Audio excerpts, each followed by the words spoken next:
Quito. Diciembre 20 de 1962. Otra crisis, la peor hasta la fecha se dio hoy. El presidente Alessandri de Chile se detuvo en Guayaquil para visita oficial a Arosemena luego de un viaje a Estados Unidos donde se entrevistó con Kennedy.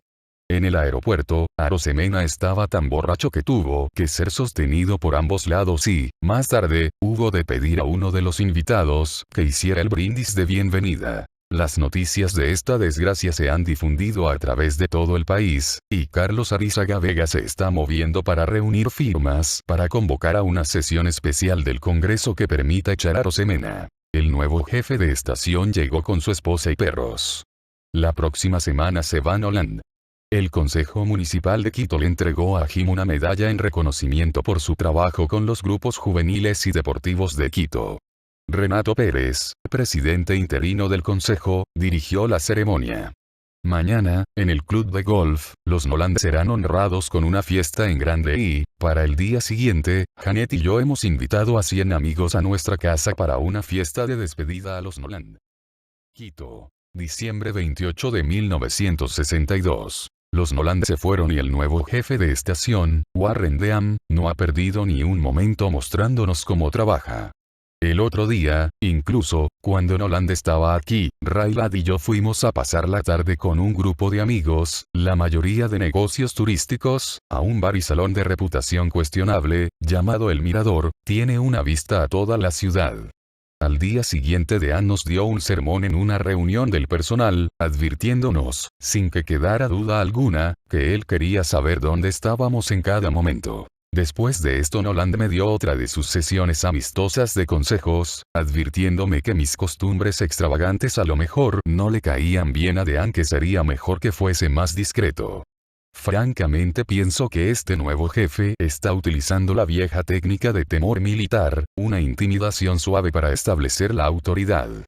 Con todas las horas extraordinarias trabajadas de noche y en fines de semana, una tarde libre está, seguro, justificada. El nuevo jefe es un hombre alto, que mide alrededor de 6 pies y 4 pulgadas, con un peso sobre lo norma. Tiene ya, obviamente, dificultades con la altura a pesar que viene desde México. Todas las tardes, después de almuerzo, se sienta detrás de su escritorio, esforzándose por mantener los ojos abiertos.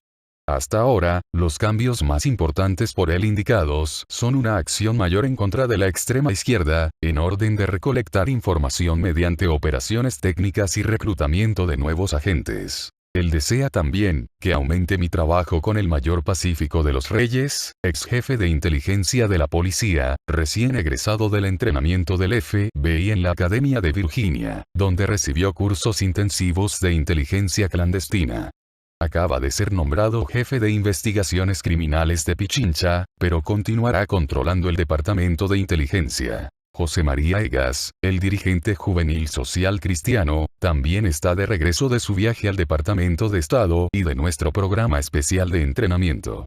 Dean quiere también que intensifique el uso de este agente, porque la jefatura está poniéndose en términos de que una insurgencia seria pueda ser inminente. Los programas tales como lista de observación y control subversivo están siendo enfatizados, y los equipos de Egas son decisivos para este esfuerzo. De ahora en adelante le pagaré el equivalente de $200 mensuales, que es bastante alto para el estándar ecuatoriano pero consecuente con las instrucciones de Dean. Quito. Enero 12 de 1963. La semana pasada en Guayaquil, una convención nacional de URGE votó la expulsión de Jorge Rivadeneira y de otros 9 dirigentes, la mayoría de los cuales estuvieron comprometidos en las operaciones guerrilleras de Santo Domingo. Las expulsiones reflejan el control del PSE sobre la convención, y el cargo específico contra los expulsados fue la mala utilización de $41.000 que Rivadeneira y su grupo recibieron de los cubanos para las operaciones de guerrillas alrededor de Quevedo y no en Santo Domingo.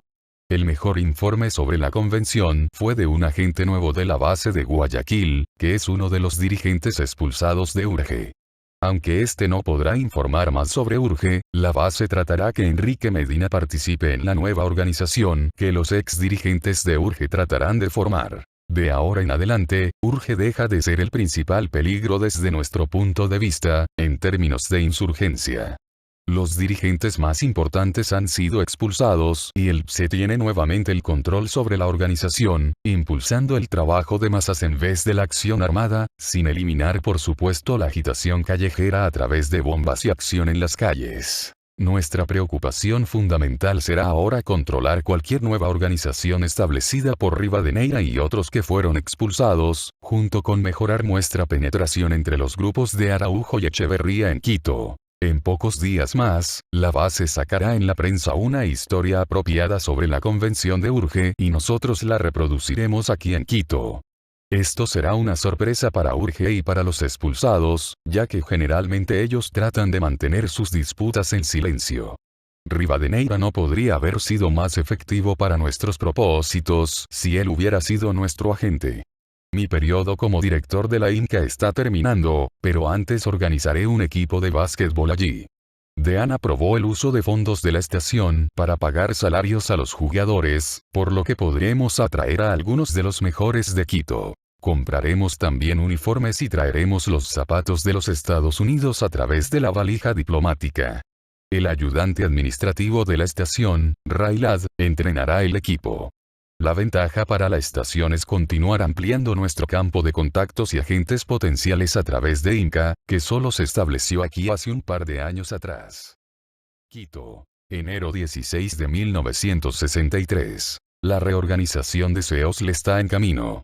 En noviembre, los cambios de Crocle por la base de Guayaquil, hicieron necesaria la visita de Serafino Romualdi, director ejecutivo de la AIFL y de un representante para América Latina de la AFL-CIO.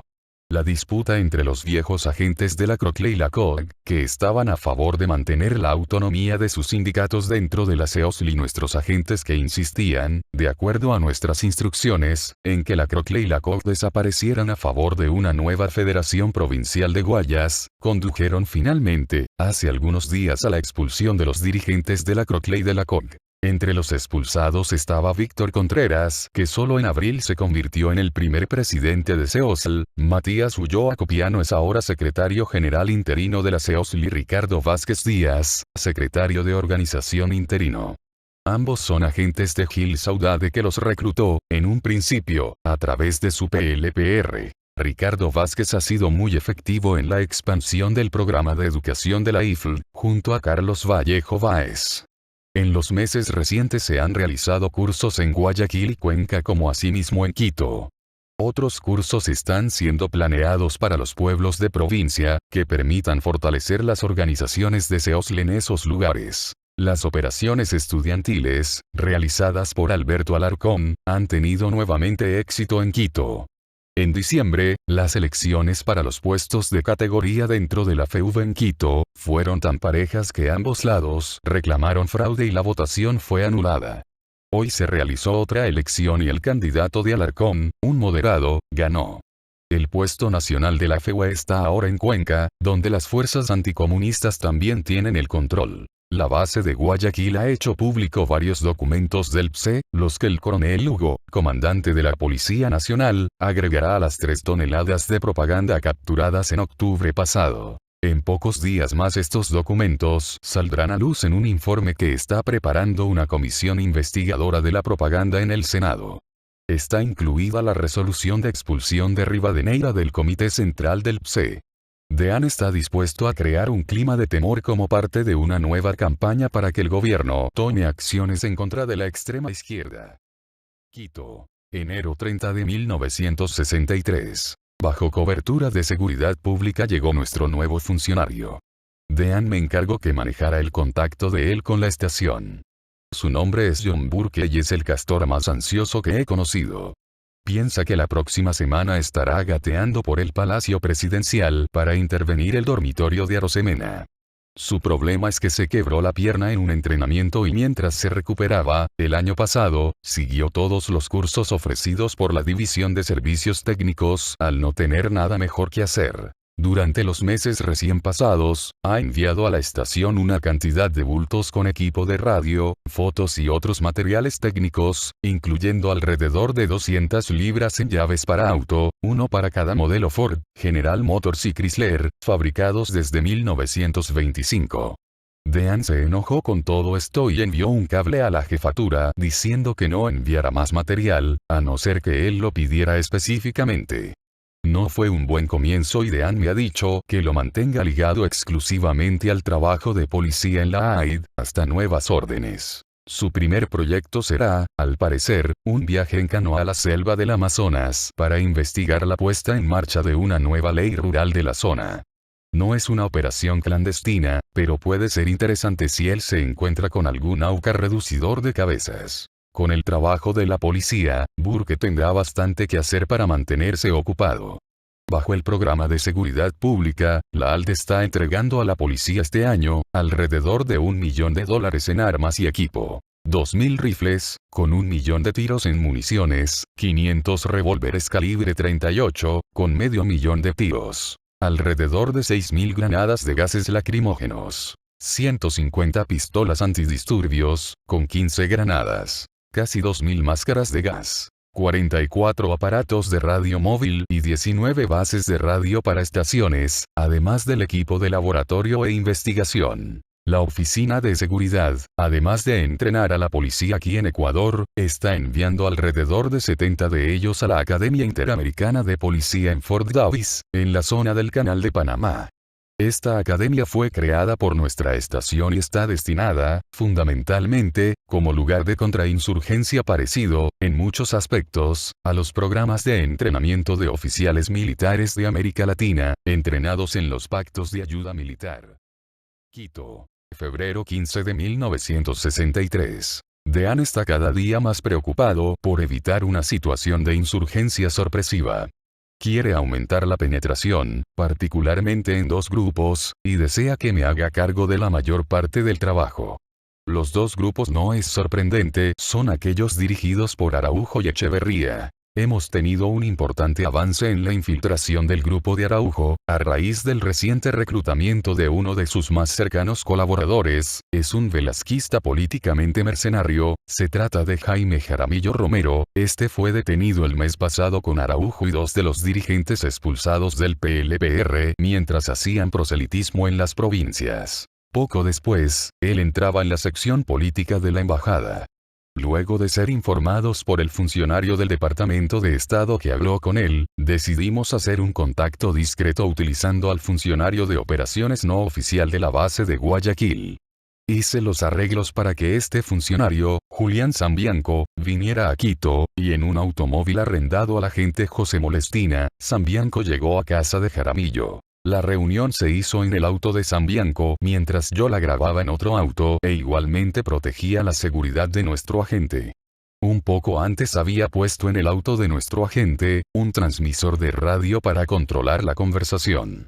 La información de Jaramillo parece buena e incluye información acerca de un viaje inminente de Araujo a Cuba para conseguir más dinero. Ya que Dean cree realmente en el detector de mentiras, he solicitado que venga un interrogador lo más pronto posible para examinar a Jaramillo.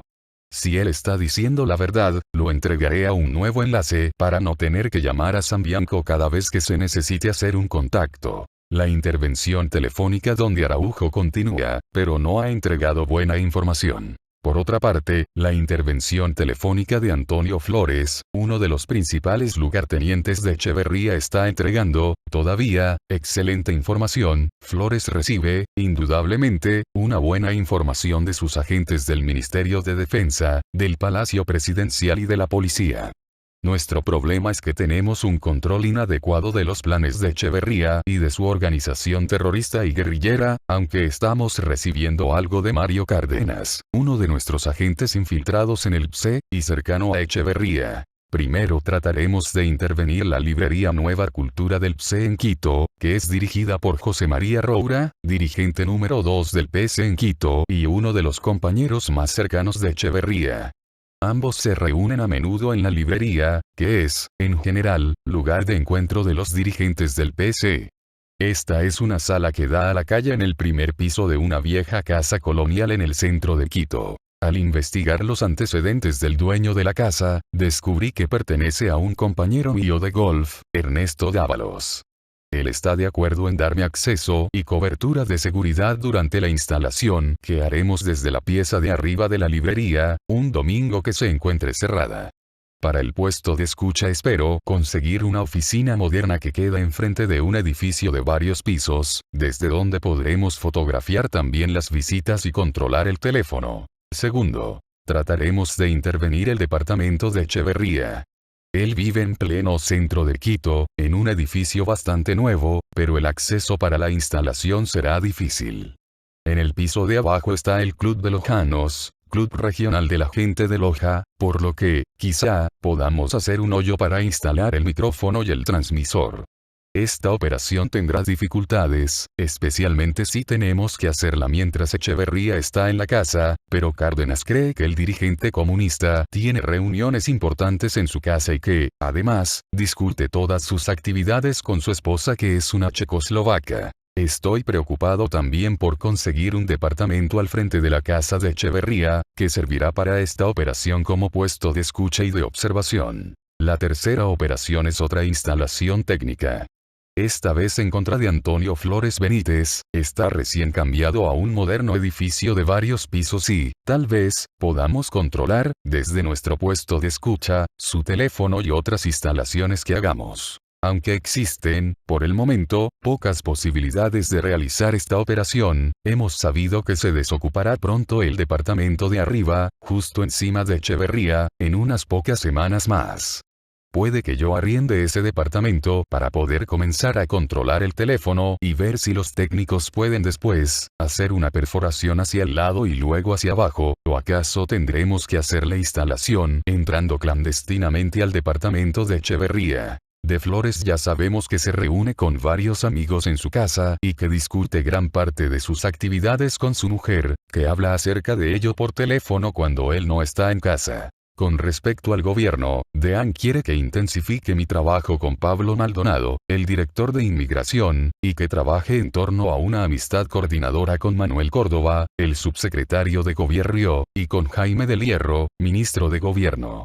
Hasta la fecha he evitado el contacto con Córdoba y del Hierro, bajo las instrucciones de Noland, del año pasado, pero no será difícil retomarlo ahora. Deán esgrime como razón para ello, el descubrir y controlar el manejo de la información que entregamos y poder determinar así, qué información traerá acción cuando sea pasada a los agentes de policía como Pacífico de los Reyes y Oswaldo Lugo. Con todo este quehacer necesitaré agentes nuevos para la transcripción, trabajo fotográfico y las funciones de guía. El equipo de procesamiento de las intervenciones telefónicas será Edgar Camacho y Francine Jacome será el guía.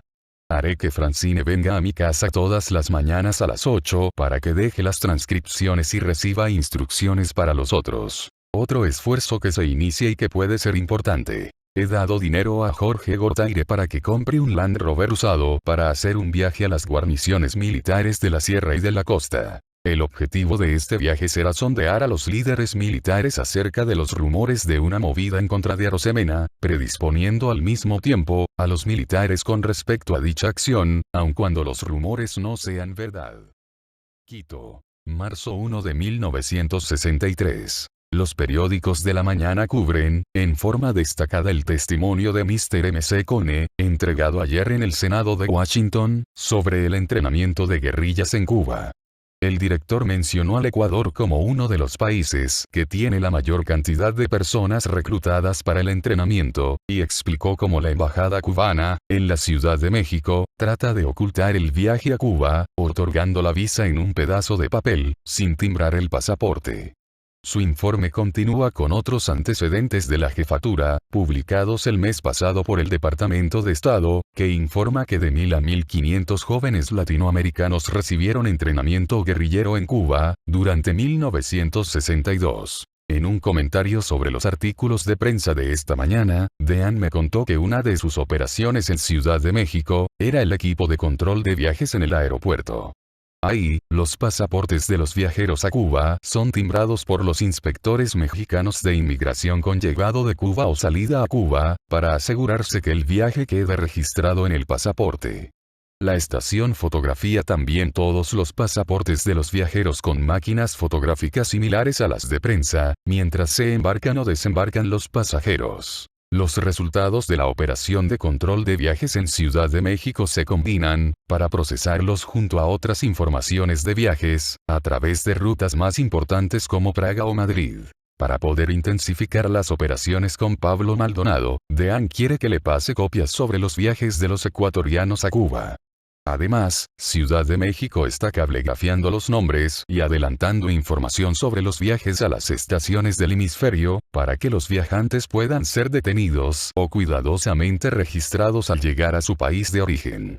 También le pasaré este tipo de información a Maldonado y la utilizaré como una entrada para Córdoba y Del Hierro. Traté de obtener que Dean me revelara por qué quiere que trabaje con el ministro y el subsecretario de gobierno, ya que generalmente el jefe de estación se hace cargo de los contactos a alto nivel. Dice que quiere que aprenda ahora, como experiencia, pues más adelante eso me ayudará.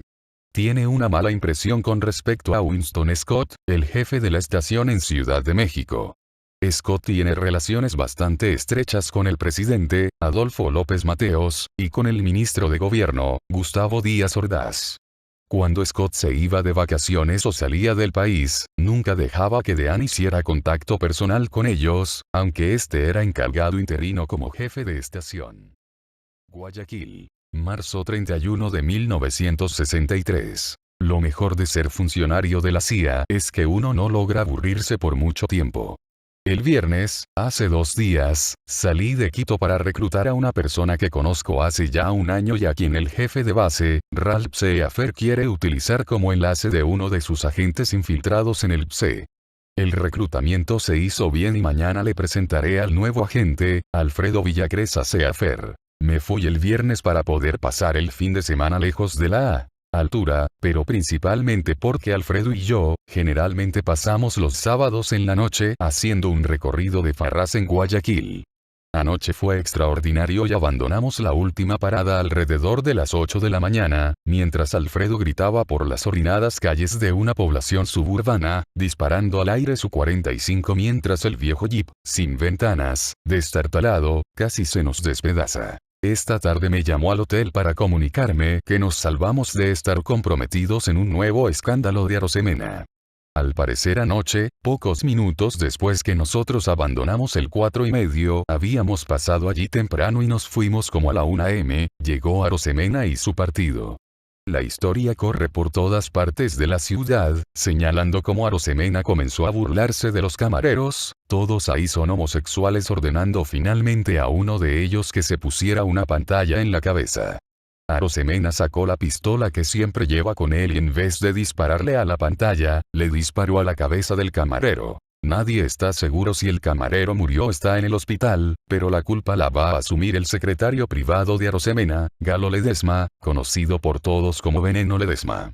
Ledesma se fue hoy a Panamá, donde va a esperar a ver qué sucede aquí. Alfredo dice que si hubiésemos estado allí cuando llegó Arosemena y su tropa, hubiéramos tenido que permanecer, ya que es un lugar pequeño y Arosemena siempre invita a todo el mundo para que se una a su grupo.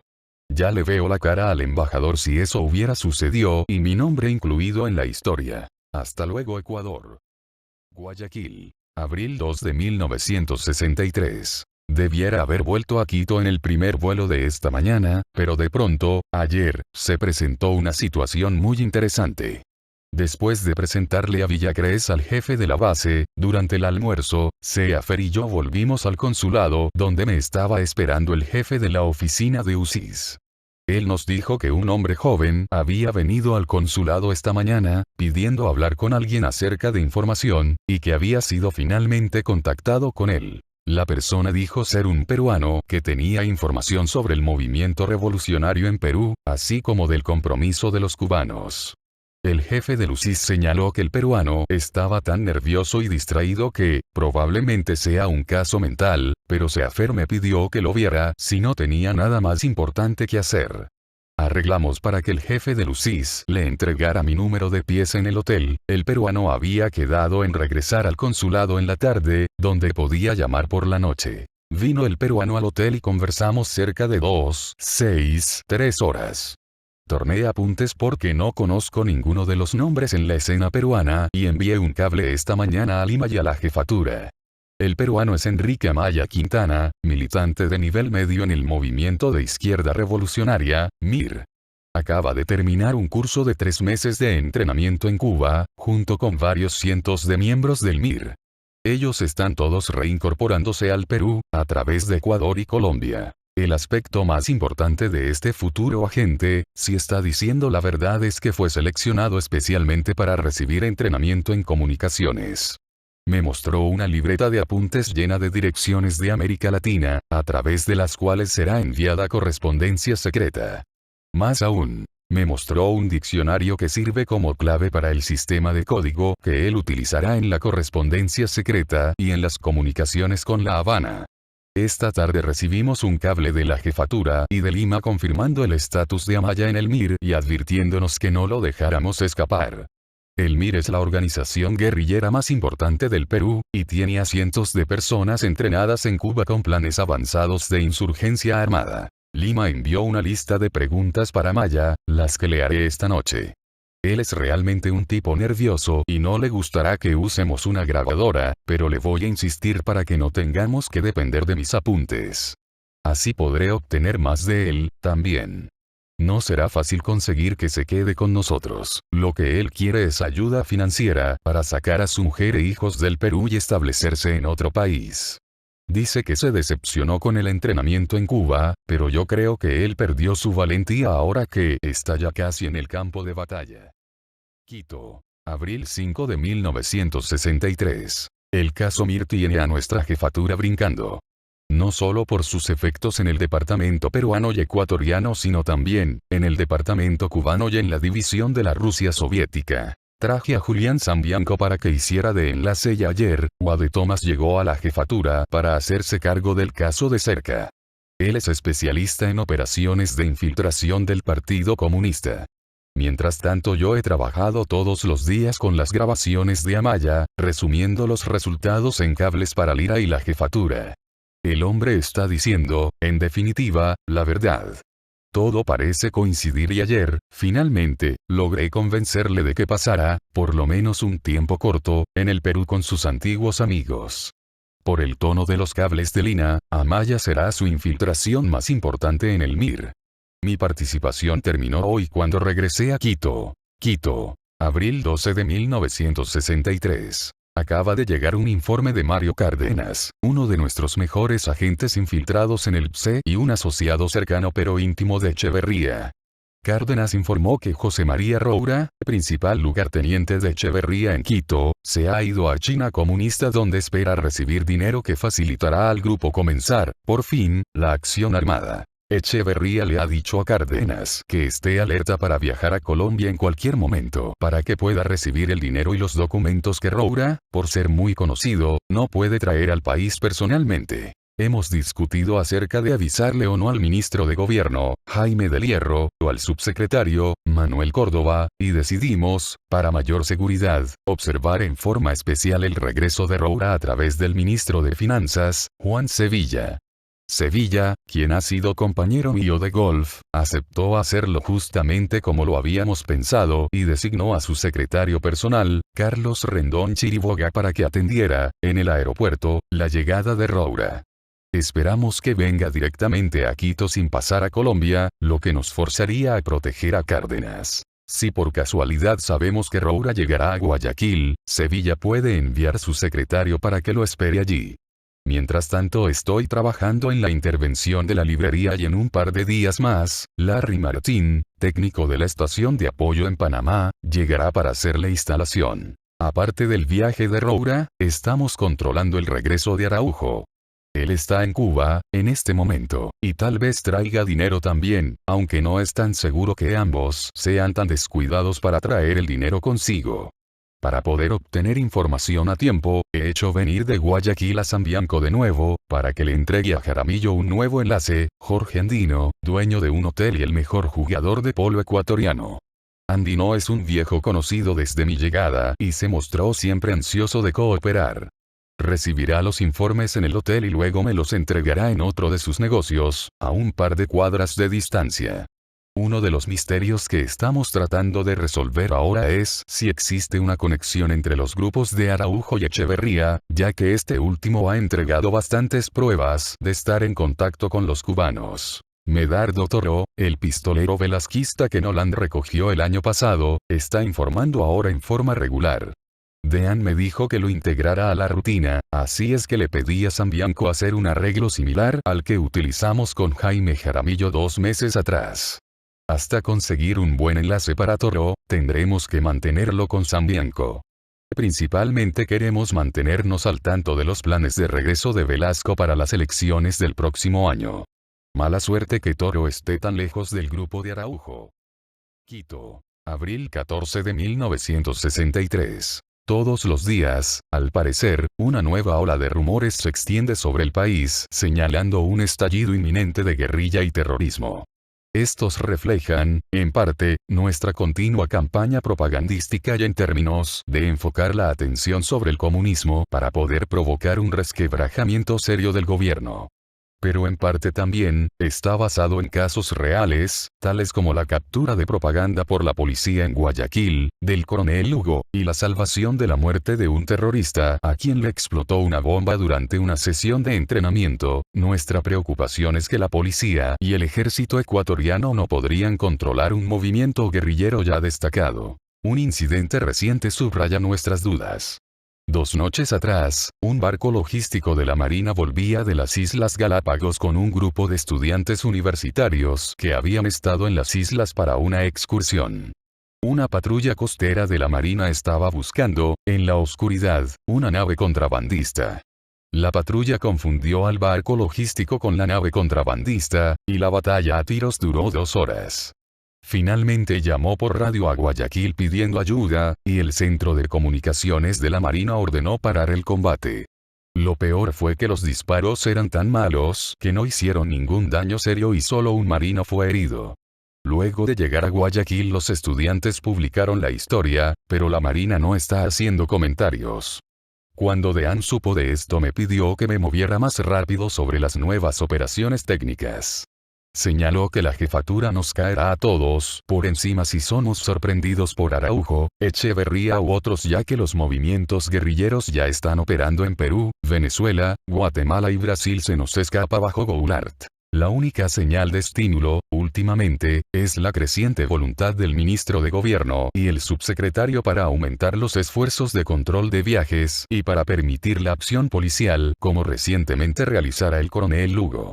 Sin embargo, Del Hierro y Córdoba están siendo abiertamente restringidos por Arosemena de las actividades realmente efectivas. Quito. Abril 19 de 1963. Otro viaje importante de qué preocuparse. Esta vez se trata de Antonio Flores Benítez, uno de los lugartenientes de Echeverría que partió hoy a Cuba. Lo que no entendemos es por qué Echeverría le manda a Cuba cuando Araujo está allí y Roura en China. El viaje de Roura a China, de acuerdo con Cárdenas, se hizo sin la autorización del Comité Ejecutivo del PSE de Guayaquil, y si Pedro Saad se entera, habrá serios problemas para Roura, un miembro del Comité Central del PSE, y posiblemente para Echeverría. No cabe duda ahora de que Echeverría se está moviendo, rápidamente, con su organización hacia fuera del partido. Flores fue muy cuidadoso en no mencionar su viaje por teléfono, pero a su mujer se le salió un par de días atrás. Nosotros estamos controlando ahora, desde el apartamento de arriba, el teléfono de Flores. Rodrigo Rivadeneira se cambió al departamento, con su hermano Ramiro y su madre. Entre él y su hermano, las recepciones son mantenidas al día. La conexión fue fácil porque el edificio está lleno de cables para teléfonos, y Rafael Buchel y un ayudante hicieron, simplemente, las conexiones en la caja terminal principal del subterráneo del edificio. Mientras Flores está afuera, trataremos de realizar la operación de radio, aunque el técnico no está muy entusiasmado con la idea de hacer una perforación en el concreto sólido, en un ángulo tan difícil. Decidí utilizar también, en el puesto de escucha y observación de la operación técnica en contra de la librería del PSE, a Rodrigo Rivadeneira. El domingo, Larry Martín y yo hicimos la instalación desde la pieza de arriba, mientras Dávalos nos daba seguridad y cobertura. Estaba muy nervioso porque su cuidador es comunista y pasa la mayor parte del tiempo en la librería. Aunque le aseguré que seríamos muy silenciosos, Martín decidió hacer la instalación detrás del piso y debajo de varias tablas en su lugar, pero afortunadamente el cuidado no mostró ninguna señal de sospecha. La calidad de la radio es buena. Echeverría está a cargo de la librería mientras Roura está en China. La bulla de la calle a veces ahoga las conversaciones. Rivadeneira arrendó la oficina de la calle de enfrente para puesto de escucha y él se sienta en un closet falso que me construyó Fred Parker, un agente que es ciudadano de los Estados Unidos y que tiene una mueblería en Quito.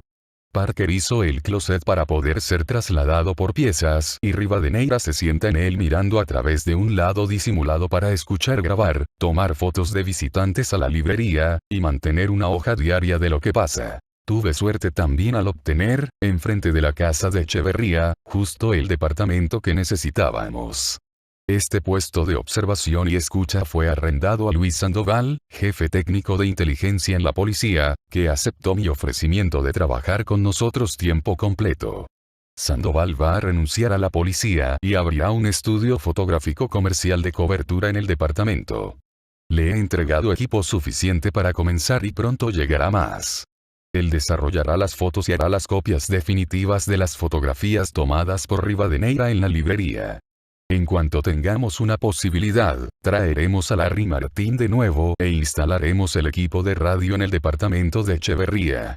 Probablemente haremos la perforación desde el Club de Loja, que ocupa el piso completo debajo del departamento de Echeverría. Quito. Abril 24 de 1963. Un reciente y sensacional caso puede constituir nuestro primer avance real, pero la interferencia de Arosemena puede entorpecerlo. Pocos días atrás, la base de Guayaquil recibió una información de uno de sus agentes infiltrados, acerca de una mujer cubana que entrenaba miembros de la URG. La base le entregó la información al coronel Lugo, quien consiguió detenerla. Su nombre es Julida Córdoba Reyes, según su documentación, y puede ser nuestro primer caso respecto al envío de misiones de entrenamiento de Cuba en países de América Latina, donde no tienen misiones diplomáticas. Sin duda es el primer caso de este tipo en el Ecuador. El coronel Lugo informó, sin embargo, que tras la detención se le ordenó no hacer un interrogatorio intensivo. Yo traté el asunto con el ministro de Gobierno para poder hacer claridad sobre la gran importancia del descubrimiento de este caso en relación al compromiso cubano. Especialmente se debe averiguar si hay cubanos aquí, cuando legó, en donde ella quienes ha entrenado antes su servicio de inteligencia en Cuba, comunicaciones y mucho más. Le dije también al ministro que estamos preparados para traer a un experto de Washington que podría ayudar en el interrogatorio y que no podía ser reconocido como americano. Todo lo que recibí del ministro fueron evasivas y concluimos que Arosemena ha dado orden de no explotar el caso.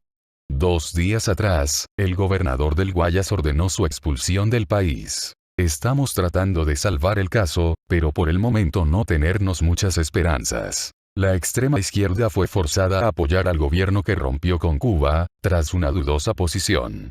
Arosemena no está engañando a la extrema izquierda en función de la tremenda lucha que tiene que dar para obtener apoyo político. 2 días atrás canceló una cláusula de la ley del presupuesto prohibiendo cualquier salario más alto que el del presidente de la República.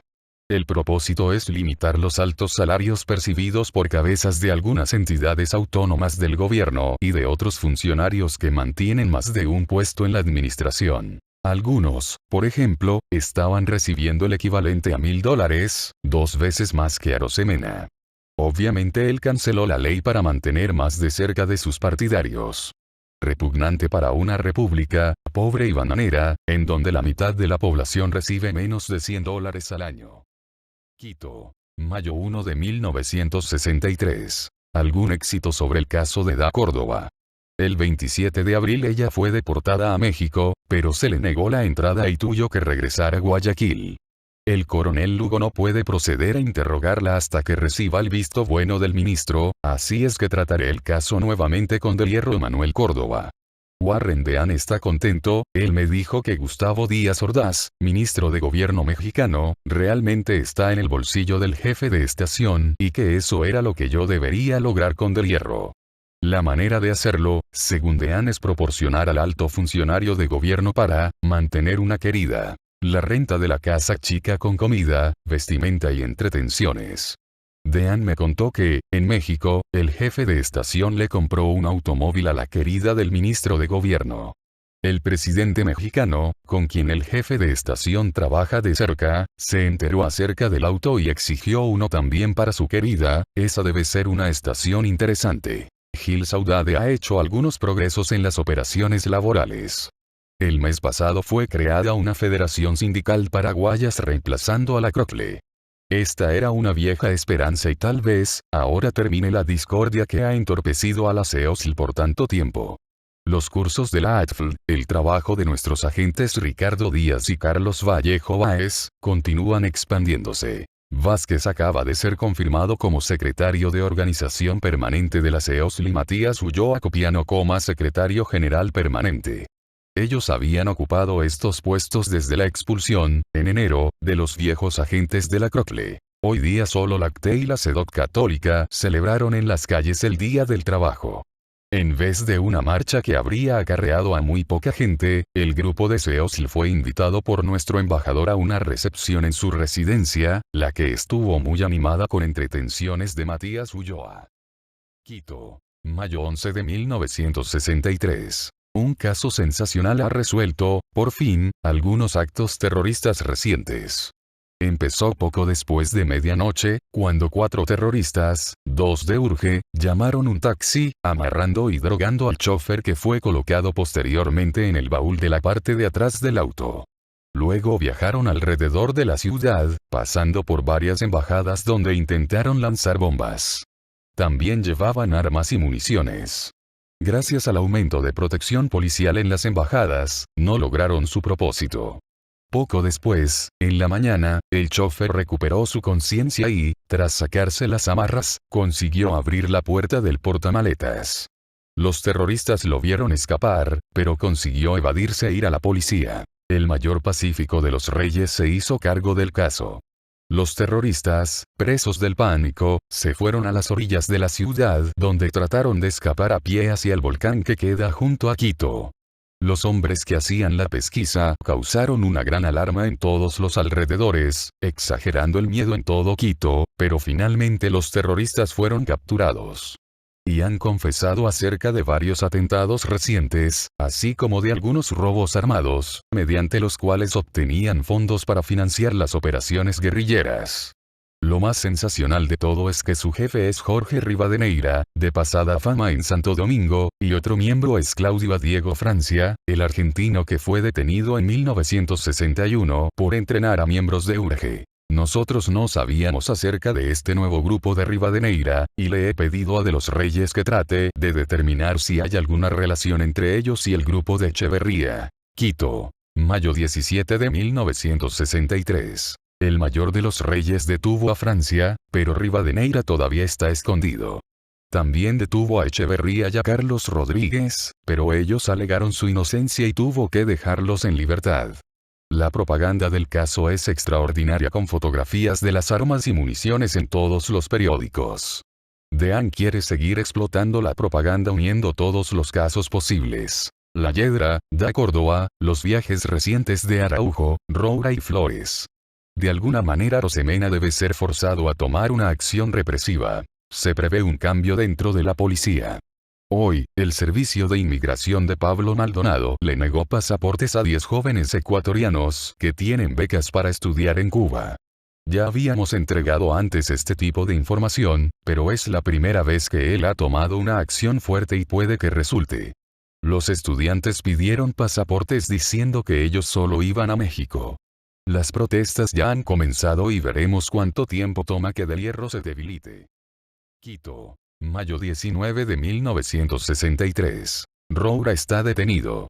Juan Sevilla, el ministro de Finanzas, me llamó esta mañana para comunicarme que Roura había llegado al aeropuerto y se le descubrió que llevaba $25.000 en efectivo. Carlos Rendón, secretario personal de Sevilla, estaba en el aeropuerto y le registró el cuerpo. En este momento Roura está detenido e incomunicado por la policía. Yo le sugerí a Sevilla que agregara al caso una historia de que Roura llevaba, también, documentos falsos, papeles comprometedores y material subversivo. Este caso será grande. Jorge Gortaire regresó a Quito hace un par de días. Él ha terminado su viaje por las guarniciones militares del sur y de la costa. escribirá un informe completo, pero adelanta que hay un gran descontento con Arosemena en los mandos militares. Si no fuera por Reinaldo Varea, de hecho, nada podría impedir que los líderes militares, una vez organizados, forzaran la renuncia de Arosemena. Por el momento no piensan nada, pues todavía favorecen la Constitución. Varea aún se encuentra en mal pie a causa de la chatarra, estafa que hizo ridiculizar demasiado a los militares. Todos los militares entrevistados están enterados de la infiltración comunista en el gobierno, así como de la preparación de la insurgencia armada, pero tendrá que suceder algo más grande en el país para que decidan su intervención. Por ello es que debemos mantener la presión a través de los medios de propaganda y de nuestros agentes de acción política. Con respecto a Varea, Deán está considerando pedirle su renuncia mediante un generoso bono de compensación, pero aún no lo ha decidido. Quito, mayo 21 de 1963. El caso Roura está en las primeras páginas y es súper sensacional. Todo el país habla sobre ello. Jaime del Hierro se encargó de nuestra proposición acerca de los documentos comprometedores. Indicó que estos son más interesantes que el dinero, insinuando su relación con recientes documentos de los Estados Unidos acerca de que el Che Guevara está dirigiendo la planificación de operaciones guerrilleras en varios países de Sudamérica, incluyendo el Ecuador. También señaló que los documentos incluyen un plan secreto para la guerrilla y el terrorismo en Ecuador. Anoche me preguntó del Hierro si podría conseguir alguien en Washington que certificase que los dólares son falsos, porque los expertos del Banco Central dicen que son verdaderos.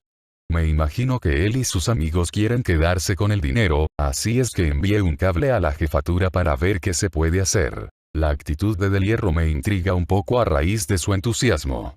Tal vez Sevilla no esté presionando ya que fue el responsable de la detención.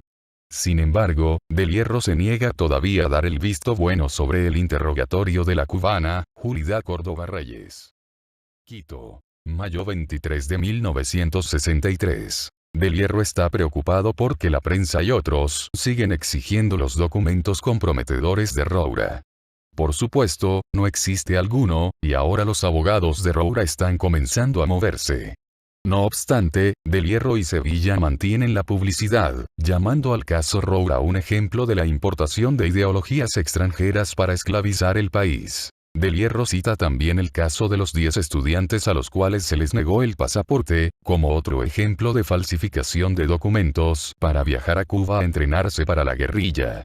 Ayer, el secretario de Sevilla, que hizo la detención en el aeropuerto, dijo en una declaración de prensa que los documentos de Roura incluyen instrucciones de cómo organizar una revolución marxista, cómo agudizar el odio entre las clases, y cómo organizar a los campesinos y trabajadores asalariados de la agricultura. Del Hierro ordenó ayer la detención, en Guayaquil, del corresponsal de la agencia de noticias de Nueva China, cuya tarjeta de identificación de prensa estaba en el bolsillo de Roura cuando llegó. El corresponsal solo regresó de Europa hace pocos días, y su viaje debe haber estado relacionado con el de Roura. La defensa de Roura empezó ayer la campaña con una publicación que muestra la preocupación de Saad y la dirección del PSE en Guayaquil. Con respecto al dinero aclaró que había sido invitado a Londres por Gouzi Zhudian, Librería Internacional de Pekín, y que su viaje había sido repentino y sin autorización del partido. Los $25.000 habían sido obtenidos para una imprenta con el objetivo de reproducir los materiales proporcionados por la Gouzi Zhudian.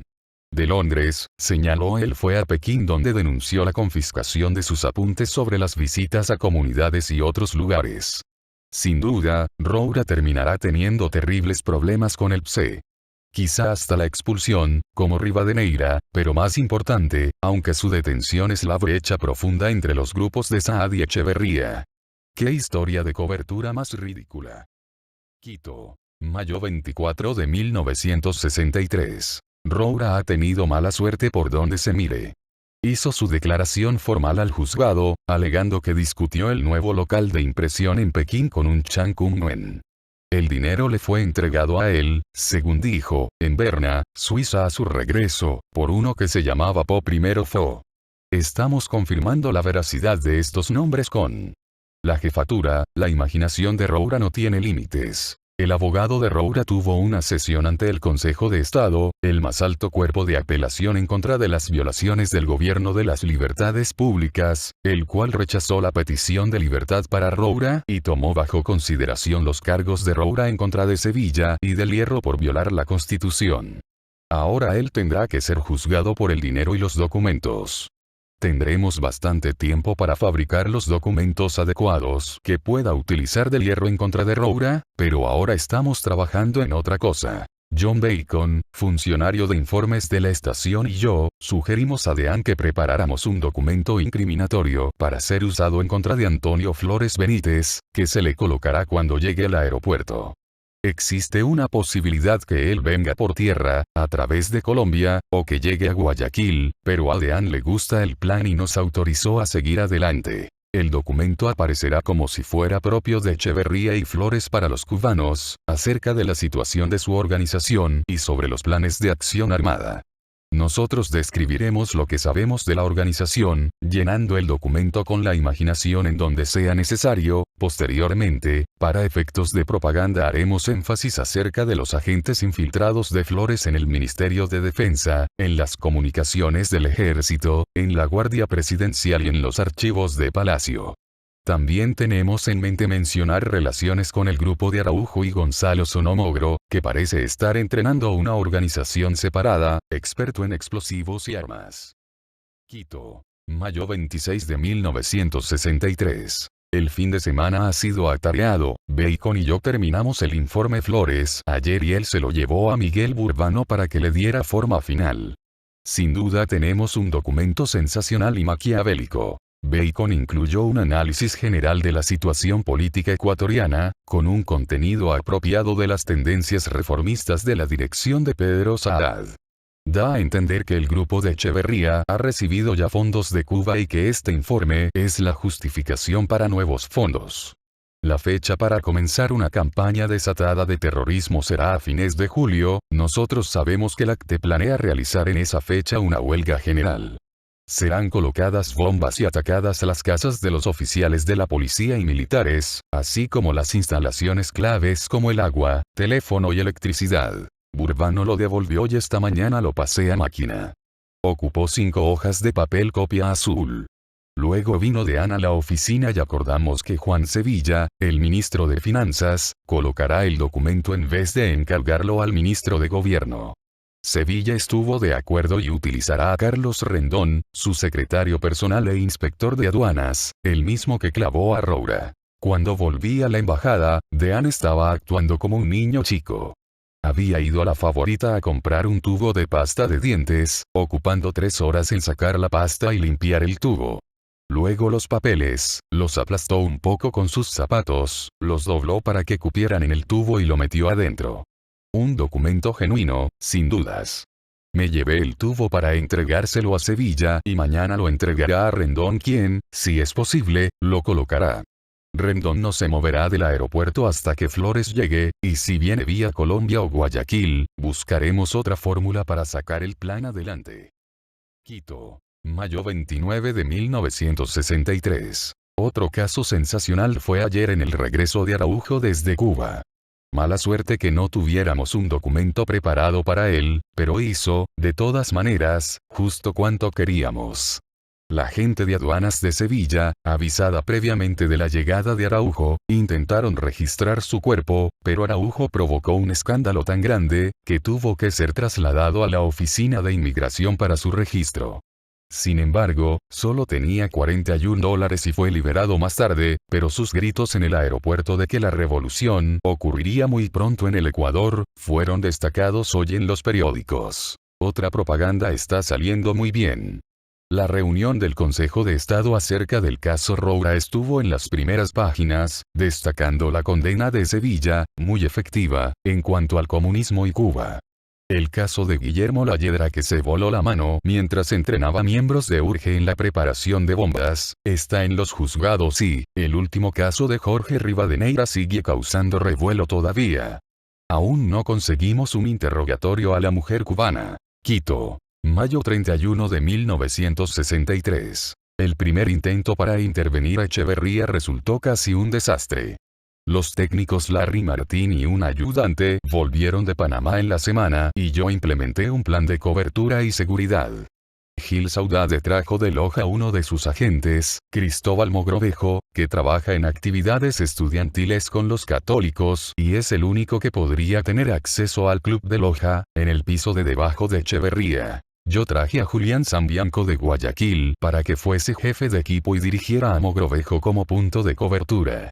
Luis Sandoval y yo estamos en los puestos de escucha y de observación al frente de la calle, comunicándonos a través de walkie-talkie con Sambianco, además de observar.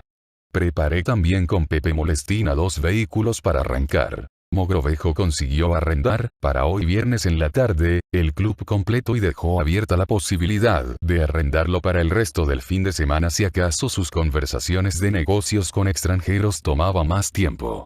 Por las observaciones supimos qué pieza usa Echeverría como estudio y seleccionamos el lugar correcto para hacer la perforación. El equipo entró al club alrededor de las 10 de la mañana y Martín y su ayudante comenzaron silenciosamente a perforar con lentitud y a mano, para no alertar a Echeverría o a su esposa que estaban en la casa. Como a las 4 de la tarde, el administrador del club entró con una docena de señoritas con sombreros floreados a quienes, él dijo, quería mostrarles el club. Mogrovejo protestó señalando que había pedido completa privacidad. A raíz de la insistencia del administrador y de las señoritas, Sambianco tuvo que intervenir para que ellos no entraran a la pieza donde se estaba haciendo la perforación. El incidente provocó bastante sospecha en el administrador y suficiente pánico en Mogrovejo Corno para suspender, por el momento, la perforación. Lo cómico es que los técnicos rellenaron los hoyos con yeso y pintura, lo que tomó pocos minutos y al poco rato el equipo había evacuado el local. Dejaré que este asunto se enfríe por el momento mientras trato de descubrir otra forma de acceso al club de Loja. Mogrovejo fue una mala selección.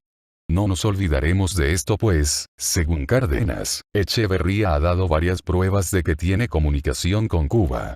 Quizá a través de escritura secreta y radio. Un técnico de Panamá estuvo aquí y dijo que la División de Servicios Técnicos tiene unos lentes de gran alcance que podrían ser utilizados para ver a través de las cortinas, y poder, quizá, fotografiar documentos que Echeverría coloca en su escritorio.